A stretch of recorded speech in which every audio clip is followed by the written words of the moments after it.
कडेगावमध्ये श्री शिव छत्रपतींची पालखी मिरवणूक।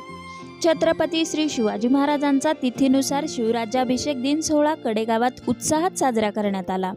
यानिमित्त कडेगावात देवदर्शन यात्रा व श्री शिव छत्रपतींची भव्य पालखी मिरवणूक काढण्यात आली। कडेगाव तालुक्यातील श्री शिव प्रतिष्ठानच्या धारकऱ्यांनी या सोहळ्याचे आयोजन केले होते। श्री शिव छत्रपती परंपरेनुसार ज्येष्ठ शुद्ध त्रयोदशी शिवशक 351 अर्थात दिनांक 20 जून 2024 या दिवशी श्री शिव छत्रपती राज्याभिषेक सोहळा म्हणजेच हिंदू साम्राज्य दिन साजरा करण्यात येतो। श्री शिव प्रतिष्ठान हिंदुस्थानच्या धारकऱ्यांनी या दिवशी शिवराज्याभिषेक सोहळ्याचे गावोगावी आयोजन केले होते। कडेगावमध्ये धारकऱ्यांच्या उपस्थितीत हा सोहळा संपन्न झाला। या सोहळ्याची सुरुवात श्री शिव छत्रपतींच्या मूर्तीला अभिषेक, पूजन व पुष्पहार अर्पण करून करण्यात आली।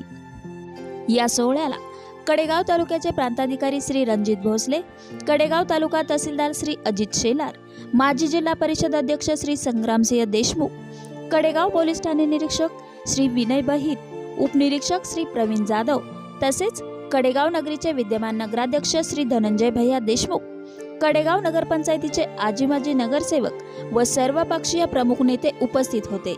या सोहळ्यानिमित्त दिवसभर लाडू जिलेबीचे वाटप करण्यात आले।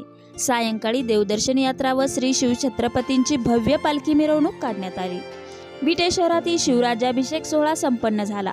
शिवतीर्थापासून ते श्री भैरवनाथ मंदिर, गणपती मंदिर, एकमुखी दत्त मंदिर ते पुन्हा शिवतीर्थ अशी देवदर्शन यात्रा संपन्न झाली। विटे शहरातील हिंदू धर्मबांधव या देवदर्शन यात्रेत सहभागी झाले होते।